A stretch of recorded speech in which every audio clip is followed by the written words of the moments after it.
Hello guys, and welcome back to MS Tech Tutorials, and in today's video I'm going to be showing you guys how to fix Resident Evil Requiem not launching or it just keeps crashing. And let's get straight into the video. So the first thing you guys can do is go ahead and open up Steam. From Steam, just look for Resident Evil, right click on it and hit Properties.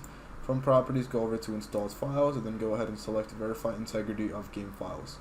Once that's done verifying, you can try launching the game that way and try to see if that fixes the issue. The second method you guys can try doing is by going over to the search bar and typing in Device Manager. Once the Device Manager is open, look for Display Adapters, click on into it, right click your GPU or right click your drivers and click Update Drivers.